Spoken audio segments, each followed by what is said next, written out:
महान पंजाबी सेवक ते कहानीकार इलियास घुम्मन होरां दी वरेगंढ दे मौके उत्ते पंजाब हाउस विच इकट्ठ कीता गया, जिहदे प्रधान मुदस्सिर इकबाल भट्ट होरी सन। इस मौके उत्ते पंजाबी लहर नाल जुड़े मित्रां दी वड्डी गिनती मां बोली दे इस सेवक नूं सलामी देण लई हाਜ਼ਰ होई। इकट्ठ नाल गलबात करन वालियां आख्या कि इलियास घुम्मन जी ने अपनी पूरी हयाती पंजाबी लहर दे नावे ला के सच्चे लीडर होण दा सबूत दिता है। उन्हां अपनी बोली ते रहतल दा मुकदमा हर मुआज उत्ते लड़िया ते पंज दरियावां दी धरती दा नां ਉੱਚਾ ਕੀਤਾ। ਕਿਸੇ ਵੀ ਲਿਖਾਰੀ ਦਾ ਪਤਾ ਉਹਦੀ ਤਹਿਰੀਰ ਪੜ੍ਹ ਕੇ ਹੁੰਦਾ। ਜਦੋਂ ਤਹਿਰੀਰ ਪੜ੍ਹਦੇ ਹੋਏ ਇਨਸਾਨ ਦੇ ਅਥਰੂ ਡਿੱਗ ਜਾਣ, ਇਹਦਾ ਮਤਲਬ ਉਹ ਤਹਿਰੀਰ ਬੜੀ ਜਾਨਦਾਰ ਹੈ, ਉਹ ਹਕੀਕਤ ਨੂੰ ਜ਼ਾਹਰ ਕਰ ਰਹੀ ਹੈ। ਯਕੀਨ ਕਰੋ, ਵੰਡ ਨੂੰ ਅਗਰ ਤੁਸੀਂ 2-4 ਕਹਾਣੀਆਂ ਪੜ੍ਹਦੇ ਹੋ ਅੱਗੇ ਪੜ੍ਹਨ ਨੂੰ, ਫਿਰ ਬੰਦਾ ਕਹਿੰਦਾ ਜੀ ਮੇਰੀ ਹਿੰਮਤ ਨਹੀਂ ਹੈ ਜੀ ਅੱਗੇ, ਕਿਉਂਕਿ ਉਹ ਸਾਰਾ ਨਕਸ਼ਾ ਅੱਗੇ ਆ ਜਾਂਦਾ। ਅਸੀਂ ਇਲਿਆਸ ਘੁੰਮਣ ਸਾਹਿਬ ਨੂੰ ਉਹਨਾਂ ਦੀ ਤਹਿਰੀਰਾਂ 'ਤੇ ਵੀ ਜਿਹੜੀਆਂ ਜ਼ਬਰਦਸਤ ਲਿਖੀਆਂ, ਅਸੀਂ ਖਰਾਜੇ ਤਹਿਸੀਨ ਪੇਸ਼ ਕਰਦੇ ਹਾਂ। ਸੋ ਇਲਿਆਸ ਘੁੰਮਣ ਸਾਹਿਬ ਨੂੰ ਜਿਸ ਪਹਿਲੂ ਤੋਂ ਵੀ ਦੇਖੀਏ, ਇੱਕ ਵੱਡਾ ਇਨਸਾਨ ਸਾਡੇ ਸਾਹਮਣੇ ਆਉਂਦਾ ਹੈ ਔਰ ਇੱਕ ਹਸਰਤ ਜਿਹੜੀ ਪੈਦਾ ਹੁੰਦੀ ਹੈ ਕਿ ਪੰਜਾਬ ਦੇ ਵਿੱਚ ਹੋਰ ਇਲਿਆਸ ਘੁੰਮਣ ਜੰਮਣ, ਤਾਂ ਜੇ ਇਸ ਪੰਜਾਬੀ ਲਹਿਰ ਜਿਹੜੀ ਜਿੱਥੇ ਅੱਜ ਖੜੀ ਹੈ। ਅੱਜ ਇਲਿਆਸ ਘੁੰਮਣ ਸਾਹਿਬ ਦੀ 63ਵੀਂ ਵਰ੍ਹੇਗੰਢ ਹੈ, ਜਿੱਥੇ ਖਾਸ ਉਹਨਾਂ ਨੂੰ ਮੁਬਾਰਕਬਾਦ ਦੇਣਾ। ਉੱਥੇ ਭੱਟ ਸਾਹਿਬ ਜੇ ਦੋਸਤਾਂ ਦੀ ਵੀ ਉਹਨਾਂ ਦਾ ਸ਼ੁਕਰੀਆ ਅਦਾ ਕਰਦਾ ਹਾਂ ਕਿ ਇਸ ਤਰ੍ਹਾਂ ਦੇ ਦੋਸਤ ਹੋਣ ਤੇ ਬੰਦੇ ਦੀ ਹਯਾਤੀ ਹੋਰ ਵੱਧਦੀ ਹੈ, ਬੰਦੇ ਦਾ ਹੌਸਲਾ ਹੋਰ ਵੱਧਦਾ ਹੈ, ਹਿੰਮਤ ਹੋਰ ਵੱਧਦੀ ਹੈ। ਅੱਜ ਇਲਿਆਸ ਘੁੰਮਣ ਉਹਨਾਂ ਦਾ ਜਨਮ ਦਿਹਾੜਾ ਹੈ। ਮੈਂ ਆਪਣੇ ਦਿਲ ਦੀ ਅਥਾਹ ਗਹਿਰਾਈਆਂ ਨਾਲ ਉਹਨਾਂ ਨੂੰ ਮੁਬਾਰਕਬਾਦ ਪੇਸ਼ ਕਰਨਾ। ਅੱਲਾਹ ਤਾਲਾ ਉਹਨਾਂ ਦੀ ਹਯਾਤੀ ਕਰੇ ਔਰ ਜਿਸ ਡਗਰ 'ਤੇ ਉਹ ਕੰਮ ਕਰ ਰਹੇ ਨੇ, ਇਹਨੂੰ ਹਜ਼ਾਰਾਂ ਨਾਲ ਜ਼ਰਬ ਦੇ ਕੇ ਉਹਨਾਂ ਇਹ ਕੰਮ ਕਰਨ। ਔਰ ਇਹ ਪੰਜਾਬ ਦਾ ਮਾਣ ਤਰਾਨ ਨੇ। ਮੈਂ ਜਦੋਂ ਵੀ ਇਹਨਾਂ ਨੂੰ ਮਿਲਿਆ, ਜਦੋਂ ਵੀ ਮੁਲਾਕਾਤ ਹੋਈ ਹੈ, ਇਹਨਾਂ ਦੀ ਅੱਖਾਂ ਵਿੱਚ ਮੈਂ ਉਹ ਪਿਆਰ ਤੇ ਮੁਹੱਬਤ ਵੇਖੀ ਹੈ ਪੰਜਾਬੀਆਂ ਵਾਸਤੇ। ਤਾਂ ਮੈਂ ਇਹਦਾ ਉਸ ਗੱਲ 'ਤੇ ਸ਼ੁਕਰੀਆ ਅਦਾ ਕਰਨਾ। ਜਦੋਂ ਮੈਂ ਪਹਿਲੀ ਦਫਾ ਇੱਥੇ ਆਇਆ ਔਰ ਮੇਰੀ ਇਹਨਾਂ ਨਾਲ ਮੁਲਾਕਾਤ ਹੋਈ, ਤੇ ਮੈਂ ਇਹ ਸਮਝਿਆ ਕਿ ਇਹੋ ਹੀ ਇੱਕ ਬੰਦਾ ਹੈ ਵੇ ਜਿਹੜਾ ਪੰਜਾਬ ਦੀ ਗੱਲ ਲੈ ਕੇ ਅੱਗੇ ਚੱਲੇਗਾ। ਤਾਂ ਪਿਆਰੇ ਦੋਸਤੋ, ਇਹ ਹੁਣੇ ਮੀਆਂ ਸਾਹਿਬ ਨੇ ਗੱਲ ਕੀਤੀ ਕਿ ਕੱਲ੍ਹ ਪਰਸੋਂ ਫਿਰ ਉੱਥੇ ਬਲੋਚਿਸਤਾਨ 'ਚ ਲੋਕਾਂ ਦਾ ਮਰਡਰ ਹੋਇਆ ਹੈ। ਪੰਜਾਬੀ ਦੇ ਸ਼ਨਾਖਤੀ ਕਾਰਡ ਵੇਖ ਕੇ ਉੱਥੇ ਲੋਕ ਕਤਲ ਕਰਦੇ ਨੇ। ਮੁਬਾਰਕਾਂ ਪਹਿਲਾਂ ਤੇ ਢੇਰਾਂ ਜਨਾਬ ਮੁਦੱਸਿਰ ਇਕਬਾਲ ਭੱਟ ਜੀ, ਤੁਹਾਨੂੰ ਵੀ ਭੁਲੇਖਾ ਲਈ ਭੁਲੇਖਾ ਜਾਰੀ ਰੱਖਣਾ ਕੋਈ ਸੌਖਾ ਕੰਮ ਨਹੀਂ। ਕਈਆਂ ਜ਼ੋਰ ਲਾਏ ਨੇ, ਲੇਕਿਨ ਭੱਟ ਸਾਹਿਬ ਡਟੇ ਨੇ, ਇਸ਼ਤਿਹਾਰ ਵੀ ਬੰਦ ਹੋਏ, ਸਾਰਾ ਕੁਝ ਹੋਇਆ, ਕਾਇਮ ਨੇ ਆਪਣੇ ਪੈਰਾਂ ਦੇ ਉੱਤੇ। ਘੁੰਮਣ ਸਾਹਿਬ ਨੂੰ ਤੇ ਜੇ ਪੰਜਾਬੀ ਲਈ ਕਹੋ ਨਾ, ਇਹ ਹੁਣੇ ਪਿਆ ਤਕਰੀਬ ਮੁੱਕਣ ਲੱਗੀ ਹੈ ਤੇ ਫਲਾਣੀ ਜਗ੍ਹਾ ਇੱਕ ਪੰਜਾਬੀ ਦੀ ਤਕਰੀਬ ਹੈ ਤੇ ਨੰਗੇ ਪੈਰੀ ਨੱਸ ਪਏਗਾ ਉੱਥੇ। ਆਪਣੇ ਦੁੱਖ ਨਹੀਂ ਦੱਸਦਾ, ਆਪਣੇ ਅੰਦਰ ਜੋ ਕੋ ਅਜ਼ਾਬ ਤੇ ਅੱਗ ਲੱਗੀ ਪਈ ਹੈ ਉਹ ਨਹੀਂ ਦੱਸਦਾ। ਪੰਜਾਬੀ ਲਈ ਤਿਆਰ ਹੈ, ਨਾਰੇ ਵੀ ਮਾਰੇਗਾ, ਅਸਾਂ ਲੈ ਕੇ ਰਹਿਣੀ ਪੰਜਾਬੀ, ਅਸਾਂ ਬੋਲ ਨਹੀਂ ਜਾਂਦੀ ਪੰਜਾਬੀ। ਅਸਾਂ ਇਲਿਆਸ ਘੁੰਮਣ ਸਾਹਿਬ ਦੀ ਵਜ੍ਹਾ ਤੋਂ ਮੈਂ ਪੰਜਾਬੀ 'ਚ ਆਇਆ, ਅਤੇ ਮੈਂ ਇਹਨਾਂ ਵਾਸਤੇ ਹਮੇਸ਼ਾ ਦੁਆ ਕਰਨਾ ਕਿ ਇਹਨਾਂ ਨੇ ਮੈਨੂੰ ਪੰਜਾਬੀ 'ਤੇ ਲਾਇਆ। ਜਿਸ ਵੇਲੇ ਮੈਂ ਪੰਜਾਬੀ ਲਿਖਣ ਲੱਗਾ, ਸਾਡੇ ਘਰ 'ਚ ਮਾਂ ਪਿਓ ਜਿਹੜੇ ਨੇ ਉਹ ਗੂੜੀ ਪੰਜਾਬੀ ਬੋਲਦੇ ਸਨ। ਉਹਨਾਂ ਦੀ ਵਜ੍ਹਾ ਤੋਂ ਸਾਡਾ ਜਿਹੜਾ ਲਹਿਜਾ ਹੈ, ਸਾਊਂਡ ਹੈ ਜਿਹੜੀ, ਉਹ ਸਾਰੀ ਪੰਜਾਬੀ ਹੈ ਸੀ। ਇਹਦਾ ਅੰਦਾਜ਼ ਫਿਕਰ, ਇਹਦਾ ਅੰਦਾਜ਼ ਬਿਆਨ, ਇਹਦਾ ਅੰਦਾਜ਼ ਜੋ ਸਿਆਸਤ ਸੇ ਲੇਕਰ ਪੰਜਾਬ ਨਾਲ ਮੁਹੱਬਤ ਜਿਹੜੀ ਹੁੰਦੀ ਹੈ। ਮੈਂ ਕਈ ਹੋਰ ਭਰਾਵਾਂ ਨਾਲ, ਦੋਸਤਾਂ ਨਾਲ ਮਿਲਿਆ, ਗੱਲਬਾਤ ਵੀ ਕੀਤੀ ਹੈ, ਮਗਰ ਇਹਦਾ ਇਸ਼ਕ ਜਿਹੜਾ ਹੈ ਨਾ ਪੰਜਾਬ ਨਾਲ ਬਿਲਕੁਲ ਇੰਝ ਦਾ ਹੀ ਹੈ ਜਿਵੇਂ ਕੋਈ ਸਿੰਧ ਨਾਲ ਇਸ਼ਕ ਕਰਦਾ ਹੈ। ਮੈਂ ਸਮਝਣਾ ਵਾਂ ਅਗਲੇ 1000 ਸਾਲਾਂ ਦੀ ਜਿਹੜੀ ਲਹਿਰ ਪੰਜਾਬ ਵਿੱਚ ਉੱਠਣੀ ਹੈ ਨਾ, ਇਹ ਉਹਦੀ ਸ਼ੁਰੂਆਤ ਹੈ। ਅਭੀ ਤਾਂ ਤੁਸੀਂ ਸ਼ੁਰੂਆਤੀ ਮਰਹਲੇ 'ਚ ਹੋ, ਇੰਤਹਾਈ ਸ਼ੁਰੂਆਤੀ ਮਰਹਲੇ 'ਚ, ਮਗਰ ਤੁਸੀਂ ਖੁਸ਼ ਨਸੀਬ ਹੋ ਕਿ ਤੈਨੂੰ ਭੱਟ ਸਾਹਿਬ ਵਰਗੇ ਤੇ ਇਲਿਆਸ ਘੁੰਮਣ ਵਰਗੇ ਸਾਹਿਬ ਜਿਹੜੇ ਬੜੇ ਜੀਦਾਰ ਬੰਦੇ ਮਿਲੇ ਨੇ।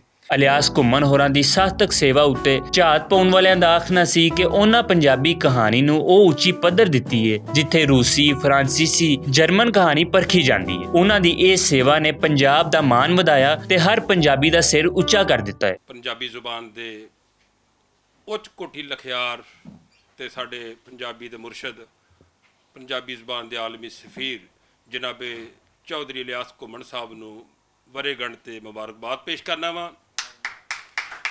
ਔਰ ਇਸ ਦੇ ਨਾਲ ਹੀ ਭੁਲੇਖਾ ਦੇ 35 ਵਰੇ ਗੰਢ ਦੇ ਉੱਤੇ ਵੀ ਮੈਂ ਜਨਾਬੇ ਮੁਦੱਸਿਰ ਇਕਬਾਲ ਭੱਟ ਸਾਹਿਬ ਦੀ ਖਿਦਮਤ ਦੇ ਵਿੱਚ ਵੀ ਵਧਾਈਆਂ ਪੇਸ਼ ਕਰਨਾ ਵਾ।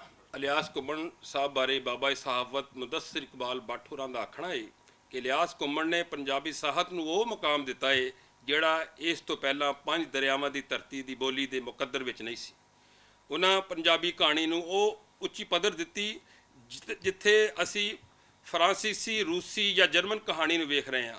ਉਹਨਾਂ ਦਾ ਆਖਣਾ ਹੈ ਕਿ ਜੇਕਰ ਉਹ ਐਡੇ ਆਲਾ ਤੇ ਉੱਚ ਪੱਧਰ ਦੀ ਕਹਾਣੀ ਨਾ ਵੀ ਲਿਖਦੇ ਤੇ ਫਿਰ ਵੀ ਉਹਨਾਂ ਦਾ ਪੰਜਾਬੀ ਰਹਿਤਲ ਤੇ ਬੋਲੀ ਲਈ ਜੋ ਯੋਗਦਾਨ ਹੈ ਉਹ ਐਡਾ ਸਰਾਹਣਯੋਗ ਹੈ ਕਿ ਇਲਿਆਸ ਘੁੰਮਣ ਹੋਰਾਂ ਦਾ ਮਕਾਮ ਘੱਟ ਨਹੀਂ ਸੀ ਹੋਣਾ। ਉਹ ਪੰਜਾਬੀ ਤਹਿਰੀਕ ਦਾ ਮੁੱਢ ਬਣਨ ਵਾਲਾ ਅਜਿਹਾ ਪੰਜਾਬੀ ਪੁੱਤਰ ਹੈ, ਤਾਰੀਖ ਜਿਸ ਨੂੰ ਬੁਲਾ ਕੇ ਅਗਾਂਹ ਵੱਧ ਹੀ ਨਹੀਂ ਸਕਦੀ।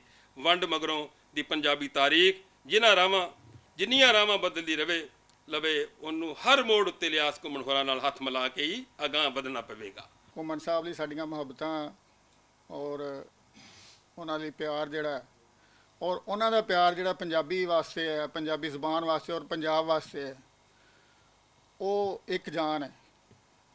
ਅਸੀਂ ਆਸ ਕਰਦੇ ਹਾਂ ਅੱਲਾਹ ਤਾਲਾ ਉਹਨਾਂ ਨੂੰ ਸਿਹਤ ਤੰਦਰੁਸਤੀ ਦੇਵੇ, ਉਹਨਾਂ ਨੂੰ ਤਵੀਲ ਉਮਰ ਔਰ ਇਸੇ ਤਰ੍ਹਾਂ ਹੀ ਚੱਲਦੇ ਫਿਰਦੇ ਉਹ ਪੰਜਾਬ ਦੀ ਖਿਦਮਤ ਕਰਦੇ ਰਹਿਣ ਤੇ ਸਾਨੂੰ ਪਿੰਡਾਂ ਵਿੱਚ ਉਠਾ ਕੇ ਸਾਨੂੰ ਹਲਾਸ਼ੇਰੀ ਦਿੰਦੇ ਰਹਿਣ। ਪਰ ਆਫਰੀਨ ਹੈ ਇਲਿਆਸ ਘੁੰਮਣ ਦੇ, ਜਿਨੇ BA electronics, MBS electrical engineer, MA Punjabi, MA ਤਵਾਰੀਖ ਤੇ MBA ਕਰਨ ਮਗਰੋਂ ਵੀ ਆਪਣੇ ਆਪ ਨੂੰ ਕਦੀ ਕੋਈ ਵੱਖਰੀ ਤਖਲੀਕ ਨਹੀਂ ਸਮਝਿਆ। ਸਗੋਂ ਇਹ ਉਹ ਸ਼ਖਸ ਹੈ ਜਿਹੜਾ ਹਾਲੇ ਆਪ BA ਵਿੱਚ ਪੜ੍ਹਦਾ ਸੀ ਜਦੋਂ 12ਵੀਂ ਜਮਾਤ ਦੇ ਪੜਿਆਰਾਂ ਲਈ ਪੰਜਾਬੀ ਰਡਾਰ ਬਣਾ ਕੇ ਪੰਜਾਬੀ ਸਾਇੰਸੀ ਅਦਬ ਵਿੱਚ ਆਪਣਾ ਲੋਹਾ ਮਨਵਾਉਣ ਲੱਗ ਪਿਆ। ਇੱਕ ਚੀਜ਼ ਹੈਗੀ ਹੈ, ਪੰਜਾਬੀ ਦੀਆਂ ਆਵਾਜ਼ਾਂ ਜ਼ਿਆਦਾ ਨੇ। ਦੁਨੀਆ ਦੀ ਵਾਹਿਦ ਜ਼ਬਾਨ ਹੈ ਜਿਹਨੂੰ ਬੋਲਣ ਵਾਲਾ ਬੰਦਾ ਦੁਨੀਆ ਦੀ ਕੋਈ ਵੀ ਜ਼ਬਾਨ ਉਹਦੇ ਕੁਦਰਤੀ ਲਹਿਜੇ 'ਚ ਬੋਲ ਸਕਦਾ, ਕਿਉਂਕਿ ਇਹਦੀਆਂ ਆਵਾਜ਼ਾਂ ਬਹੁਤੀਆਂ ਨੇ, ਬਾਕੀ ਜ਼ਬਾਨਾਂ ਦੀ ਨਹੀਂ ਹੈ। ਵਰ੍ਹੇਗੰਢ ਦਾ ਇਹ ਇਕੱਠ ਖੁਸ਼ੀ ਮਨਾਉਣ ਦੀ ਥਾਵੇਂ ਬਲੋਚਿਸਤਾਨ ਵਿੱਚ ਪੰਜਾਬੀ ਪਹਿਚਾਣ ਪਾਰੋਂ ਸ਼ਹੀਦ ਕੀਤੇ ਗਏ ਧਰਤੀ ਦੇ ਪੁੱਤਰਾਂ ਦੇ ਨਾਮ ਕੀਤਾ ਗਿਆ। ਗੱਲਬਾਤ ਕਰਨ ਵਾਲਿਆਂ ਆਖਿਆ ਕਿ ਇਹਨਾਂ ਹਾਲਾਤਾਂ ਵਿੱਚ ਕੌਮ ਨੂੰ ਇਲਿਆਸ ਘੁੰਮਣ ਹੋਰਾਂ ਦੀ ਅਗਵਾਈ ਵਿੱਚ ਤਹਿਰੀਕ ਚਲਾਉਣੀ ਚਾਹੀਦੀ ਹੈ ਤਾਂ ਜੇ ਪੰਜਾਬੀਆਂ ਦੇ ਕਤਲੇਆਮ ਉੱਤੇ ਸਰਕਾਰਾਂ ਦੀ ਮੁਜਰਿਮਾਨਾ ਚੁੱਪ ਮੁੱਕੇ ਤੇ ਅਤਗਰਦਾਂ ਦੀ ਜੜ ਪੁੱਟੀ ਜਾਵੇ। ਮੁਦੱਸਿਰ ਇਕਬਾਲ ਭੱਟ ਜੀ ਤੇ ਮਾਨਯੋਗ ਇਲਿਆਸ ਘੁੰਮਣ ਜੀ ਉਸ ਤਹਿਰੀਕ ਦੇ ਆਗੂ ਨੇ ਜਿਹੜੀ ਬਲੋਚਿਸਤਾਨ ਦੇ ਵਿੱਚ ਹੋਣ ਵਾਲੇ ਕਤਲੇਆਮ ਉੱਤੇ ਹਮੇਸ਼ਾ ਆਵਾਜ਼ ਚੁੱਕਦੀ ਹੈ। ਇਸ ਤੋਂ ਪਹਿਲਾਂ ਜਦ ਵੀ ਬਲੋਚਿਸਤਾਨ ਅੰਦਰ ਪੰਜਾਬੀ ਦਾ ਕਤਲੇਆਮ ਹੋਇਆ ਤੇ ਪੰਜਾਬ ਹਾਊਸ, ਪੰਜਾਬੀ ਯੂਨੀਅਨ ਔਰ ਇਲਿਆਸ ਘੁੰਮਣ ਜੀ ਨੇ ਆਵਾਜ਼ ਚੁੱਕੀ। ਥੋੜ੍ਹਾ ਜਿਹਾ ਇਸ ਮਾਮਲੇ ਦੇ ਉੱਤੇ ਜਜ਼ਬਾਤੀ ਹੋਣ ਦੀ ਇੱਕ ਵਜ੍ਹਾ ਇਹ ਵੀ ਹੈ ਕਿ ਸਾਨੂੰ ਘੁੰਮਣ ਸਾਹਿਬ ਨੇ ਇਹ ਹੀ ਸਿਖਾਇਆ ਕਿ ਆਪਣੇ ਭਰਾਵਾਂ ਦੇ ਕਤਲੇਆਮ ਉੱਤੇ ਚੁੱਪ ਨਹੀਂ ਰਹਿਣਾ, ਆਵਾਜ਼ ਚੁੱਕਣੀ ਹੈ। ਦਿਲ ਦੁਖਦਾ ਹੈ।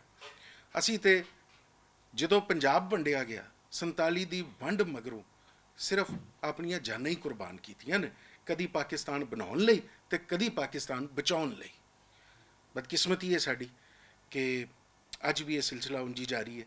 ਪੰਜਾਬ ਦਾ ਖੂਨ ਮੁਸਲਸਲ ਉਸੇ ਤਰ੍ਹਾਂ ਪਾਣੀ ਵਾਂਗੂ, ਸਾਨੂੰ ਪਾਣੀ ਉਸ ਤਰ੍ਹਾਂ ਨਹੀਂ ਦਿੱਤਾ ਜਾਂਦਾ, ਸਾਡੇ ਤੇ ਪਾਣੀ ਦੇ ਉੱਤੇ ਵੀ ਪਾਬੰਦੀ ਲਾਈ ਜਾਂਦੀ ਹੈ, ਪਰ ਸਾਡਾ ਖੂਨ ਪਾਣੀ ਵਾਂਗੂ ਰੋੜਿਆ ਜਾਂਦਾ ਹੈ।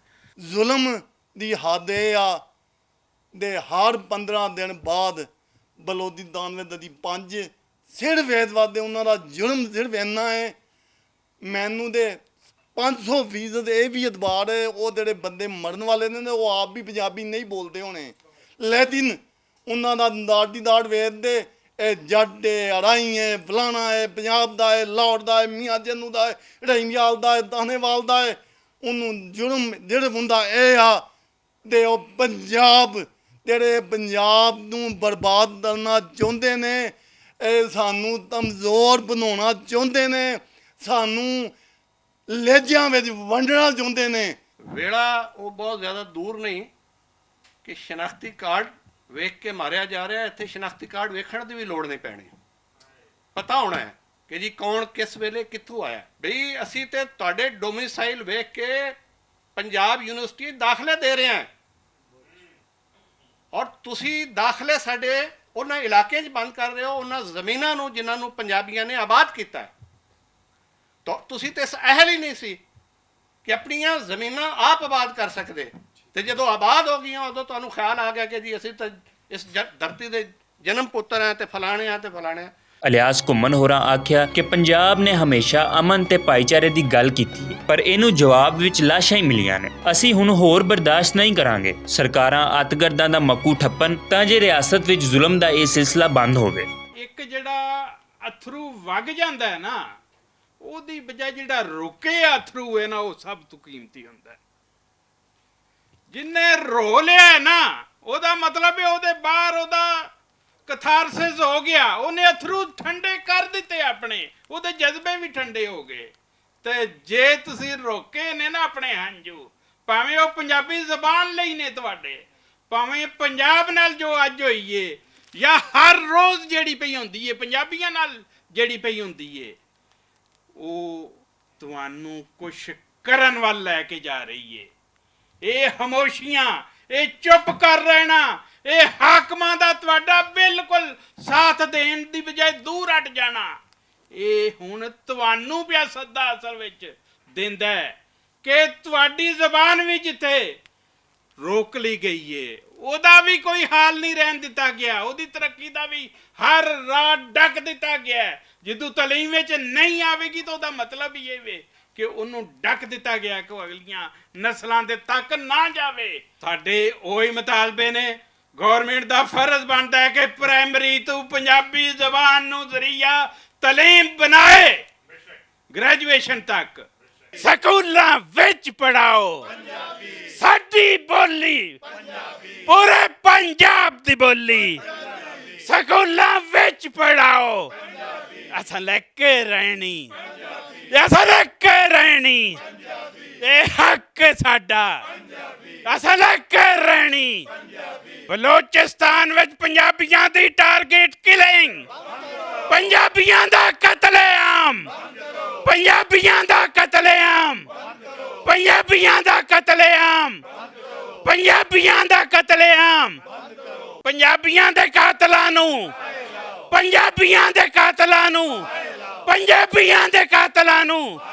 ਇਕੱਠ ਦੇ ਅਖੀਰ ਉੱਤੇ ਪੰਜਾਬੀਆਂ ਦੇ ਕਤਲੇਆਮ ਦੇ ਖਿਲਾਫ ਕਰਾਰਦਾਦ ਪੇਸ਼ ਕੀਤੀ ਗਈ, ਜਿਹਨੂੰ ਮੁਤਫਿਕਾ ਤੌਰ ਉੱਤੇ ਮਨਜ਼ੂਰ ਕੀਤਾ ਗਿਆ।